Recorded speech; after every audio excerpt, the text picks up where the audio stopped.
Right పుణ్యశీల గారు, ఏంటి diversion politics? ఒకటి కాదు రెండు కాదండి, వరుస పెట్టి ఏదో ఒక రకంగా మొదట రాధాకృష్ణ గారితో రాతలు రాయించడం మొదలుపెట్టుకుంటే రాముడి విగ్రహం తల నరికారని, దానికి మళ్ళీ ఏదో ఇప్పుడు దాన్ని నిమజ్జనం చేస్తున్నారని, ఈ రకంగా ఇక్కడి వరకు వరుస పెట్టి డైవర్షన్ పాలిటిక్స్ చేసుకుంటూ వస్తున్నారు. ఆ రాముడి విగ్రహం తల నరికినోడికి కూడా మళ్ళీ ఇదేంది సీఎం రిలీఫ్ ఫండ్ నుంచి 5 లక్షలు వీళ్ళే ఇచ్చింది, ఈ ప్రభుత్వం చెకే ఇచ్చింది. నమస్తే సార్. నమస్తే ప్యానలిస్టులకి అలాగే వ్యూవర్స్ కి కూడా నా హృదయపూర్వక నమస్కారం సార్. సార్ అసలు డైవర్షన్ పాలిటిక్స్ కి బ్రాండ్ అంబాసిడరే చంద్రబాబు నాయుడు గారు అయితే డైవర్షన్ పాలిటిక్స్ చేయడం ఏ రకంగా అని మనం మాట్లాడుకోవటం అసలు చాలా హాస్యాస్పదం సార్ నిజంగా. ఎందుకంటే మావిగన్ అనేటటువంటి ఒక అద్భుతమైనటువంటి ప్రతిపాదన ప్రజలందరిలోకి AK-47 పేల్తే ఏ రకంగా ఉంటుందో ఆ రకంగా ఈ రోజున ఆంధ్ర రాష్ట్రంలో ఉన్నటువంటి ప్రతి వ్యక్తిని కూడా ఆలోచింపజేస్తున్నటువంటి సందర్భం ఈ రోజున. మొదటి రోజు వీళ్ళ వెకిలి మాటలు, జగన్మోహన్ రెడ్డి గారు ఏదో వక్రీకరించారు, లేకపోతే ఎక్కిరించారు, అమరావతి రైతుల్ని అవమానపరిచారని ఈ రకంగా మాట్లాడారు తప్ప ఈ రోజున ఆ మావిగన్ అనేటువంటి ప్రతిపాదనలో అమరావతికి సంబంధించినటువంటి ఆ ప్రదేశం కూడా మిళితమై ఉన్నది అన్నటువంటి విషయాన్ని ఈ రోజున ప్రతి ఒక్కళ్ళు కూడా యాక్సెప్ట్ చేస్తున్నటువంటి విషయం సార్. ఆల్రెడీ ఒక్క మాట సార్, వడ్డించిన విస్తరిలా మావిగన్ కనపడుతుంటే అసలు ఆకు వెయ్యటానికి కూడా స్థలమే లేకుండా మరి అమరావతి కనిపిస్తుంటే ప్రజలు ఏది చూస్ చేసుకుంటారు సార్?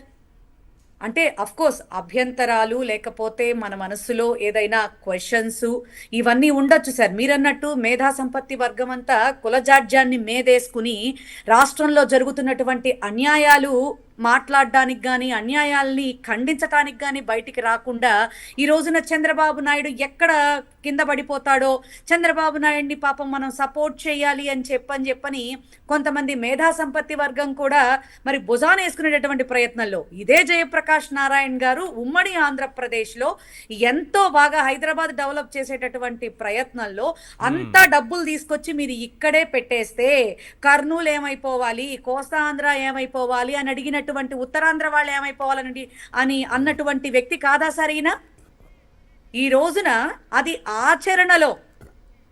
ఆచరణలో పెట్టి మరి 19-24 జగన్మోహన్ రెడ్డి గారు మరి వైజాగ్ లో ఆయన అంటే సార్ ఇక్కడ ఒక్కటైతే సార్, ఎందుకంటే ఎవరి ఇదిలోనైనా సరే కొంత అదేంటి ఆలోచనలో కొంచెం ఏదైనా డిఫరెన్సియేషన్ ఉండుండొచ్చు. జగన్ అన్న చేసినటువంటి ఒక ఇదేంటంటే జస్ట్ వైజాగ్ కూడా ఒక క్యాపిటల్, ఎగ్జిక్యూటివ్ క్యాపిటల్, కర్నూలు కూడా ఒక క్యాపిటల్ అనే ఒక మాటని తీసుకుని వీళ్ళు చాలా ఓవర్ యాక్షన్ చేస్తూ అప్పుడు కూడా చాలా నానా యాగీలు చేశారు. కానీ ఇప్పుడు చంద్రబాబు నాయుడు అమరావతి అనేటటువంటి ఒక రియల్ ఎస్టేట్ భూదందాని, ఆ దేవతల రాజధాని అని చూపిస్తూ మరి ఇండస్ట్రీస్ కి మరి అమరావతిని ఎందుకు సజెస్ట్ చేయట్లేదు అని అడుగుతా ఉన్నాను నేను. సత్వాకి ఎందుకు ఇవ్వలేదు, అమరావతిలో ఎందుకు ఇవ్వలేదు? నేను అదే అడుగుతా ఉన్నాను. లేకపోతే ఇంకోసారికి చాలా ఉన్నాయి కదా. ఇప్పుడు మేము తీసుకొచ్చాం డేటా సెంటర్, మేము తీసుకొస్తే పావలాకి ₹1 కంపెనీలు చాలా తెచ్చామంటున్నారు కదా. 99 పైసల కంపెనీ, సారీ పావలా మరి ఎందుకని పావలా ₹1 కంపెనీలు తెచ్చామన్నారు కదా. మరి వాటికి అమరావతిలో ఎందుకు ఇవ్వలేదు? చంద్రబాబు నాయుడు గారు హెరిటేజ్ ఐస్ క్రీమ్ తీసుకెళ్లి ఎక్కడెక్కడో పెట్టుకున్నారు, అమరావతిలో ఎందుకు పెట్టుకోలేదు? సార్ రీసెంట్లీ కొత్త యూనిట్ కూడా స్టార్ట్ చేశారంట సార్, మరి అది అమరావతిలోకి ఎందుకు తీసుకురాలేదు సార్? అదొక ఐకానిక్ గా నిలబడేది కదా. అక్కడ జనం లేరు కాబట్టి కూడా ఐస్ క్రీమ్ కొనరు కాబట్టి అక్కడ పెట్టలేదు. అయ్యో భలేవారు సార్, అసలు అమరావతి బండి మీద దోసుకొని పోయి అమ్ముతారా ఏంది వాళ్ళు? కాదండి, యూనిట్స్ పెడతారు.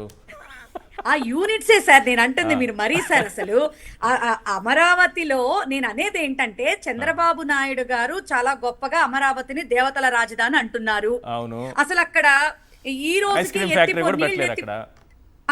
అంటే ఈ రోజుకి నీళ్ళు ఎత్తిపోసుకోవటమును జంగిల్ క్లియరెన్స్ తప్ప కనీసం నిన్నగాక మొన్న కూడా మనం చూసాం సార్ పెమ్మసాని గారి వ్యాఖ్యలు.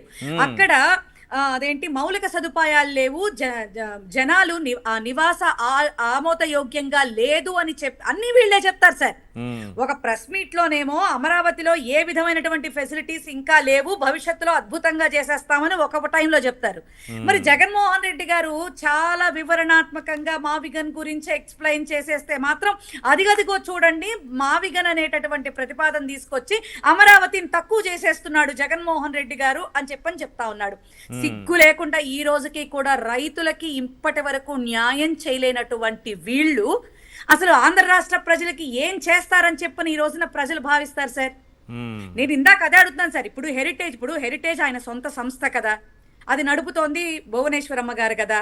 మరి భర్తని సపోర్ట్ చేసేటటువంటి ఇదిలో, అమరావతిని గొప్పగా చెప్పేటటువంటి ఇదిలో రీసెంట్లీ వాళ్ళు ఓపెన్ చేసినటువంటి ఆ యూనిట్స్ ఏవైతే ఉన్నాయో వాటిని తీసుకొచ్చి అమరావతిలో గనక పెట్టుంటే, మరి మీరు ది బెస్ట్ ఎగ్జాంపుల్ గా మరి గ్రోత్ ఇంజన్ అని చెప్తున్నారు కదా అమరావతిని, మరి అక్కడ పెడితే బాగుండేది కదా సార్, చాలా మందికి మార్గదర్శకంగా ఉండేది కదా. అవునా కాదా సార్? అంటే మీరు మాత్రం ఉమ్మడి రాజధానిగా ఉంటుంది అని చెప్పినటువంటి మాటని ఈ రోజుకి లెక్కలోకి వేసుకుంటూ హైదరాబాద్ లోనే యూనిట్లు పెంచుకుంటా ఉంటారు. ఎందుకంటే అన్ని ఫెసిలిటీస్ ఉన్నటువంటి పరిస్థితుల్లో ఇక్కడ అమరావతిలో ఏమీ లేవు కాబట్టి నీ సొంత కంపెనీని కూడా తీసుకొచ్చి పెట్టేటటువంటి సాహసం నువ్వు చేయలేవు. ఇంతవరకు రైతులకి నువ్వు రిటర్నబుల్ ప్లాట్స్ ఇవ్వలేదు, అక్కడ కనీసం రోడ్లు వెయ్యలేదు, అక్కడ కనీసం ఎటువంటి ఫెసిలిటీ క్రియేట్ చేయలేదు. ఇంతవరకు ఒక వాటర్ పైప్ లైన్ లేదు, ఒక యూజిడి లైన్ లేదు, నివాస యోగ్యంగా లేదు. ఏ లెక్కలో అమరావతి దేవతల రాజధాని అవుతుంది? ఎప్పుడు అవుతుంది? ఎన్నేళ్లకు చేస్తావు? ఎన్నేళ్లకి ఆంధ్ర రాష్ట్ర ప్రజల కళ సాకారం అవుతుంది? అదే మావిగన్ తీసుకుంటే, ఒకే ఒక నిమిషం సార్, అదే మావిగన్ తీసుకుంటే మీరు చెప్పినట్లుగా ఖచ్చితంగా మచిలీపట్నం విజయవాడ గుంటూరు మధ్యలో అమరావతి పరిసర ప్రాంతాలని కూడా కలుపుకుంటూ లిటరల్లీ 35 నుంచి 40 లక్షల మంది జనాభాని చూపించుకోవచ్చు.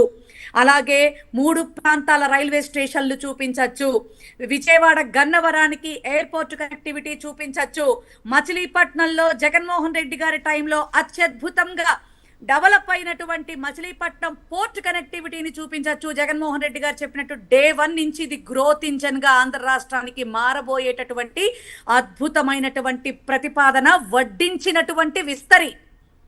ఇది ఖచ్చితంగా ప్రజలకి ఉపయోగపడేటటువంటి ఆచరణ సాధ్యమైనటువంటి మాట సార్. జగన్మోహన్ రెడ్డి గారిని తక్కువ అంచనా వీళ్ళు చాలా వేస్తా ఉన్నారు సార్. ఇందాక మీరు అన్నారు ఈ డైవర్షన్ పాలిటిక్స్ లో భాగంగా వీళ్ళు ఇష్టం వచ్చినట్టు రాజశేఖర్ రెడ్డి గారిని మరణం గురించి, జగన్మోహన్ రెడ్డి గారిని 100 రెట్లు రాజారెడ్డి గారు. నిజంగా sir, we want to see sir, we want to see 100 రెట్లు రాజారెడ్డి గారు అంటే ఎలా? ఎందుకంటే 15 ఏళ్లుగా జగన్మోహన్ ఏదో రాస్తారు కానీ రాసుకుంటారు, రెచ్చగొట్టడానికి రాస్తారు, డెఫినెట్ గా అందుకే రాస్తారు. ఇక్కడ నుంచి ఏదైనా రియాక్షన్ వస్తుందేమో దాన్ని పెద్దది చేసి చూపించి జగన్మోహన్ రెడ్డి గారికి ఒక ఫ్యాక్షనిస్టనో హత్యా రాజకీయాలను అంటగట్టాలనో ఒక ప్రయత్నం అన్నమాట. ఇలాంటి సమయంలోనే సంయమనంతోనే ఉండాలి, కొద్ది రోజులు ఉండాలి, తప్పదు. నిజంగానే జగన్మోహన్ రెడ్డి గారు ఫ్యాక్షనిస్ట్ అయ్యింది రాజారెడ్డి గారికి మించి అని ఏదో రాసుకొని వచ్చారు కదా. నిజంగా జగన్మోహన్ రెడ్డి గారే ఫ్యాక్షనిస్ట్ అయితే రాధాకృష్ణ గారు ఈ విధంగా రాయగలరా? నిజమైన పిచ్చుకల మీద బ్రహ్మాస్త్రం ఎందుకని, పిచ్చుకల మీద శాంతంగా ఉన్నారని తెలిసే పెట్టాడు సార్. పాలన మీద శ్రద్ధ పెట్టారు 5 ఏళ్లు, పిచ్చుకల మీద బ్రహ్మాస్త్రం ఎందుకులే, పాపం జర్నలిజానికి కొంచెం ఫ్రీడమ్ ఇద్దామని ఆయన వదిలేశారు సార్. మేమంటోంది ఏంటంటే ఇప్పుడు ఒక మీడియా జర్నలిస్ట్ గా కాకుండా మీడియా బ్రోకర్ గా తయారయ్యాడు రాధాకృష్ణ గారు. ఎంత దమ్ము ధైర్యం ఉంటే మరి వైఎస్ఆర్సీపీ నేతల భార్యల్ని పట్టుకుని అంత నీచంగా తను వక్రీకరించి మాట్లాడగలిగాడు అంటే ఎంత దారుణం సార్. ఈ రకమైన షర్మిల గారైనా వీళ్ళందరినీ చూస్తా ఉంటే ఈ రోజున జాలేస్తా ఉంది సార్.